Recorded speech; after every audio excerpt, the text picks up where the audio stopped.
नमस्कार प्यारे साथियों, हम पढ़ रहे हैं एट ग्रेड अभ्यास पुस्तिका। आज हम पढ़ेंगे कक्षा 6वीं का विज्ञान विषय का अध्याय 6 सजीव विशेषताएं एवं आवास। इसके प्रश्नोत्तरों को हम हल करेंगे। पहला प्रश्न है साथियों, सजीवों के बारे में सही कथन नहीं है। तो सजीवों के बारे में सही कथन नहीं है जो हमें वो छांटना है। तो दूसरा, सभी सजीवों में श्वसन क्रिया नहीं होती, यह गलत है। और तीसरा है, पेड़ पौधे सजीवों की श्रेणी में नहीं आते क्योंकि वे गति नहीं करते, तो यह भी गलत है। तो डी ऑप्शन हमारा सही होगा। दूसरा और तीसरा वाक्य गलत है, तो डी ऑप्शन हम सही करेंगे। दूसरा प्रश्न है, कौन सा मुख्य कारण है कि ऊँटों के पैर लंबे होते हैं? इसका सही आंसर है ए ऑप्शन, उसका शरीर रेत की गर्मी से दूर रहता है।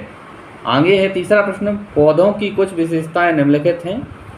तो यहाँ हमें बताना है कि उपरोक्त लक्षणों में से कौन सा संयोजन मरुस्थलीय पौधों की विशेषताएं हैं। तो यहाँ डी ऑप्शन सही है। तीसरा और चौथा वाक्य, तो वे वाष्पोत्सर्जन द्वारा बहुत कम जल होते हैं। और चौथा है, इनकी जड़ें मिट्टी में बहुत गहरी होती हैं। तो डी ऑप्शन हमारा सही हो जाएगा। आगे है चौथा प्रश्न, निम्नलिखित में से कौन सा कथन पौधों में श्वसन के लिए सही है? तो इसका सी ऑप्शन सही है, श्वसन दिन एवं रात्रि दोनों समय होता है। पांचवा प्रश्न है, प्रजनन के संदर्भ में दिए गए विकल्पों में विषम को चुनें। आलू की कलिका, गुलाब की कलमें, मुर्गी के अंडे, आम के पेड़ की जड़ें। तो यहाँ बी ऑप्शन सही होगा, गुलाब की कलम। अति लघुत्तरीय प्रश्न है, अपने आसपास पाए जाने वाले किन्हीं 10 सजीवों एवं 10 निर्जीव वस्तुओं के नाम लिखना है।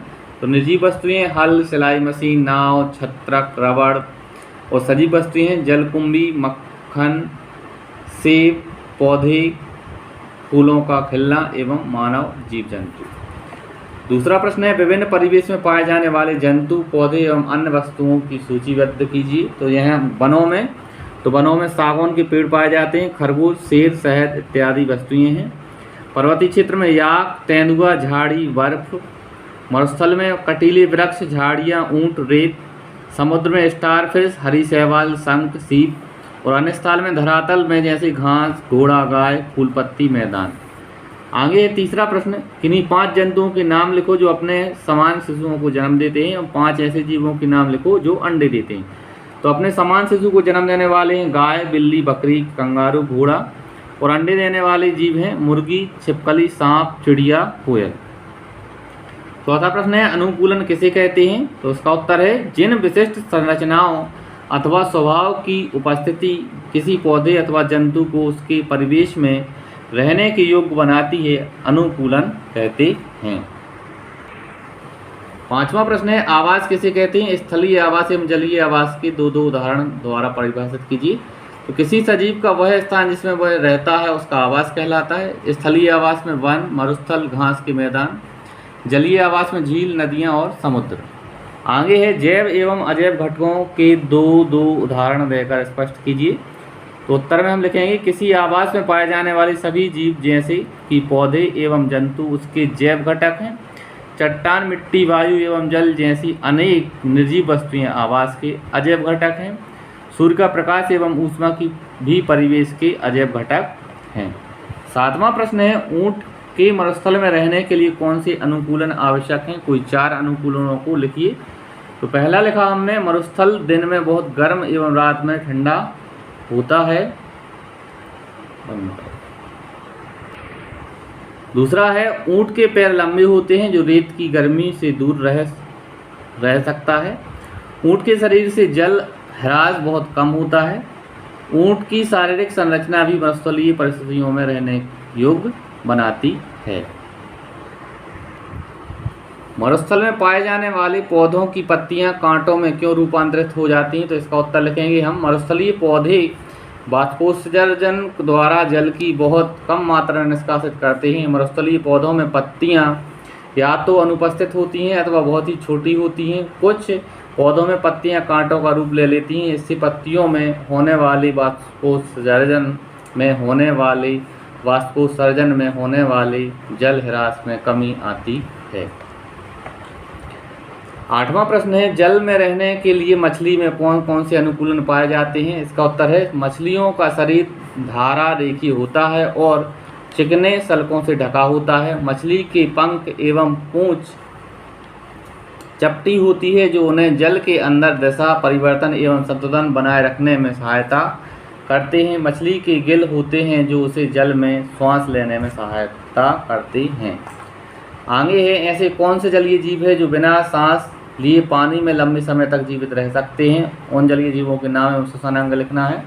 डॉल्फिन एवं व्हेल जैसे कुछ जंतुओं में गिल नहीं होते। ये सिर पर स्थित नासादार अथवा वात छिद्रों द्वारा श्वास लेते हैं। ये जल में लंबे समय तक बिना श्वास लिए रह सकते हैं।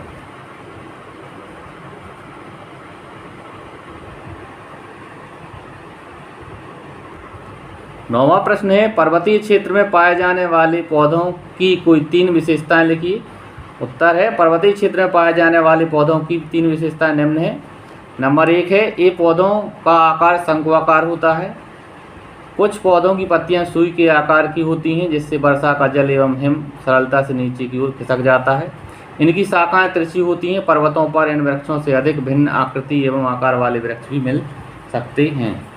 आगे है, पहाड़ी क्षेत्रों में पाए जाने वाले जीवों की त्वचा मोटी एवं शरीर घने बालों से ढका हुआ क्यों होता है। क्योंकि उनकी मोटी त्वचा या फिर फर ठंड से उनका बचाव करती है। उदाहरणतः शरीर को गर्म रखने के लिए याक का शरीर लंबे बालों से ढका होता है। पहाड़ी तेंदुए के शरीर पर फर होते हैं। पहाड़ी बकरी के मजबूत खुर उसे ढालदार चट्टानों पर दौड़ने के लिए अनुकूलित बनाते हैं।